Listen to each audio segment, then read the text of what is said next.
Hey everybody, welcome to Leon's Chainsaw Parts and Repair. Happy Friday. 20th? 20th. 5 days till Christmas. I'm not going to wish you guys a Merry Christmas yet because that'll give me, I hope, motivation to do one more video before Christmas. But it's Friday night and it's been far too long since we've done an unboxing. I think we ought to rectify that. So, let's do it. This saw is one that's destined for my collection.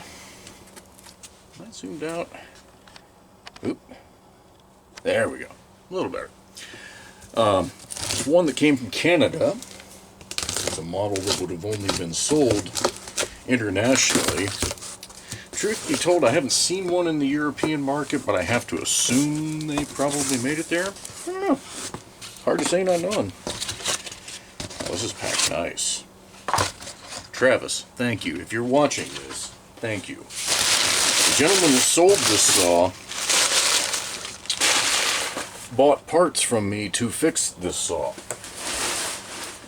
And of course, when I first looked at it, I didn't know that, but when I watched his video, it's like, I'll be damned. I'm not honestly sure if that's happened previously. It probably has, and I just didn't know it. Very well packed. That is nice to see. Look at this. Oh yeah. Heard that fuel filter flinging around the tank. Alright, you guys have any ideas where we're going with this?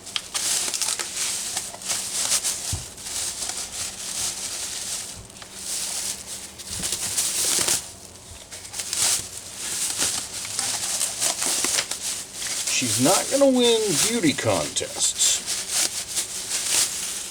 Oh, yeah. Alright, so what is it? Is it an XL700?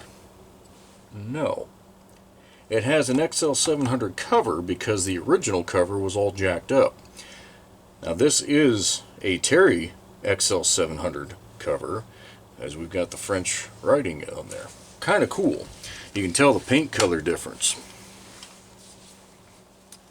You guys recognize that logo? I've got the sister model to this. What we have here is the XL701 AM, and I'm hoping that that's focusing on that because I can't really get a better angle for you guys. So what is a 701 AM? Well, it's an XL700 that has been built in the Terry factory, and it has an automatic oiler, but it's still 77 cc's. There were some weird variants that Homelite did. There just were. Okay, this stud is a little jacked up. I may repair that. As in replace it. I'm not sure. But you guys can see there's an automatic oiler back there. Got a nice spur sprocket on it, but something's jammed up. I don't know if the bearing's locked up or if there's a mismatch on the clutch and sprocket. Hard to say. Hard to say. I'm going to set some stuff out of the way here real quick and we'll do a little more. So we got a chip on the fuel cap here. It is not, yeah, it will affect, that'll affect the sealing of it. So we'll have to replace that. See that black residue? That is a telltale sign that the duckbill valve is kablooey. No good. There's that fuel hose kit. Love it. Fits exactly the way I'd like it to. I can't tell if this is an original rubber cover or not. One thing at a time. Getting ahead of myself here. Put that back on as best I can. The way I can tell something... Okay, so that's a repair.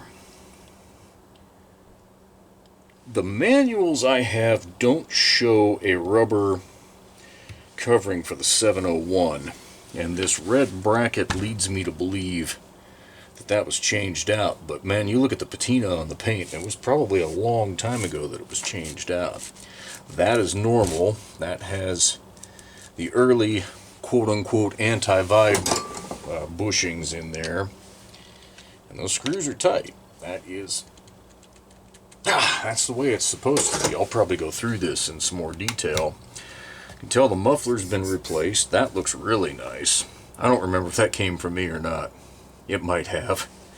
I honestly don't know. Looks like the spark plug cover, that is gone. And that's not something I'm going to add back to that throttle handle. It just will be the way it is. Whatever color blue they were using at the point that this was produced in the Terry factory is definitely darker by a shade or two than this cover. That's interesting. I don't know how much of that is paint fade on various parts. Hard to say. But this thing should run. Now, it needs cleaned up very, very badly. And by cleaned up, I mean my level of detail.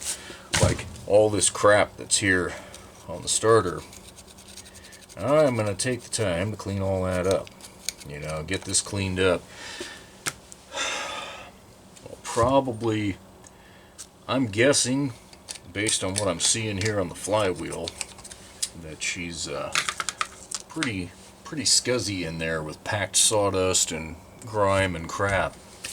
But this is a tough one, so in the sense of the paint, this blue paint is not super durable, so you don't want to attack one of these with a garden hose too hard. You can actually start blowing paint all the way off. So I'll be delicate with this. But even though there was a running video, I'd kind of like to run it here tonight. So I do have a fuel cap already prepped. This one's irredeemable, I'm afraid. With that much missing where it's supposed to seal, it's always going to leak right there. So, as much as I hate to give this one the old heave-ho, I'm going to give this one the old heave-ho. But I'll save it until I can dig that aluminum cylinder out and save that. It's amazing how many times those are missing. Enough of me blabbering. Throw some fuel in this girl and listen to it run. I actually like that I'm going to have a little bit of work to do on it. This year, most of the saws I've bought for my collection actually came in as runners. Which, I mean, I'm not griping. But it's been a while since I put together a list and got everything together and had fun with it. Alright, throttle lock is there. It is not functioning.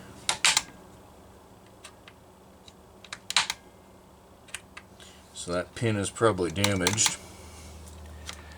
But we'll just do it the old-fashioned way.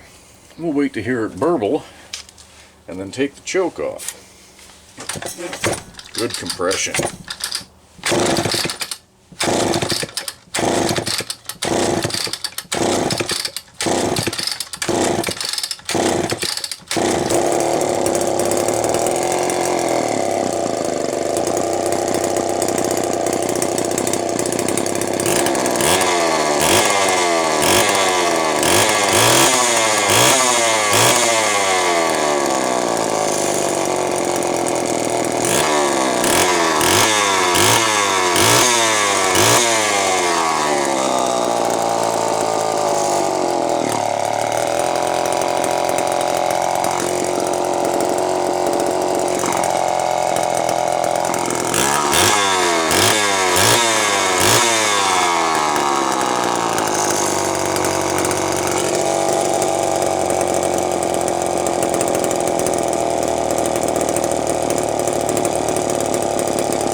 much. I just want to see if this oil pump is working.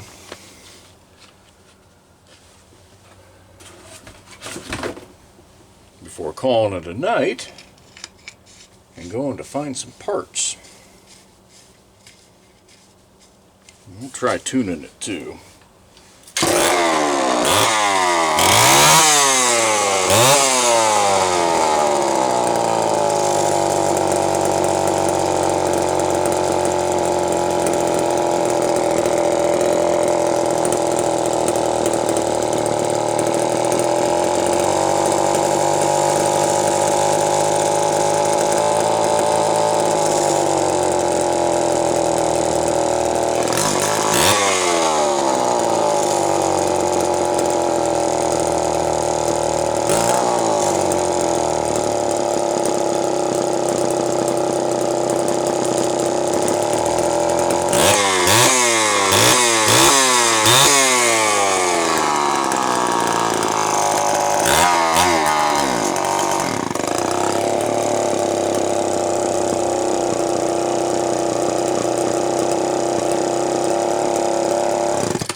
Not sure exactly what she's doing.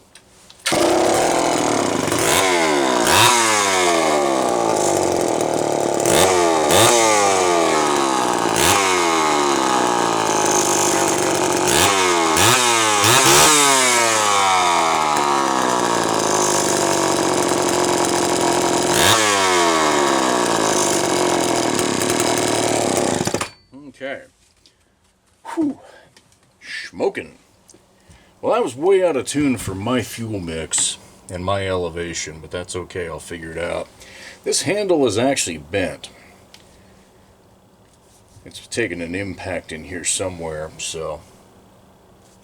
And my prepped fuel cap with a new duckbill valve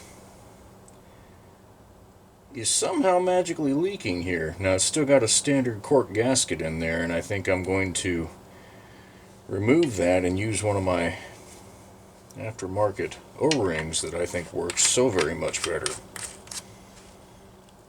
because it shouldn't be leaking anything with a new duckbill, you know what I mean, folks? So yeah, I'll probably do another video on this once I get it cleaned up and get some more parts and all of that. I have selected from my stock, my private stock, a bar and chain. This, being a 77cc saw, is more than capable of handling more than a 20-inch bar. But I like the patina of this bar. It kind of matches the saw. You know what I mean? And that's important. At least it is to me. I kind of like it. So, quick recap. I am going to attempt to find a proper colored handle bracket and handle, which I think it should just be a bare metal handle for this. I'm going to dig into here, excuse me, and figure out what we've got going on. And I might just change this out to a rim sprocket, literally because I can. I'm pretty sure I'm staring at a bucking spike that was intended for this, although I'm wrong. Oh, that's Pioneer. Well, whoopsie daisy, they look alike. Pretty sure I've got one rat holed away. In fact, I know I've got several. So we'll get a bucking spike on it, figure out the fuel cap leakage issue. I think I'm going to replace this bar stud. The retainer, you guys can see it's a little boogered up, but I'm pretty sure I can get that out. I have the right tool for getting that out. And therefore I could just drop a new stud in here and never have to worry about it. And yeah, the rest of it's just going to be a cleaning process, so look for another video, but I'm super stoked to have an XL701 AM heading into the collection.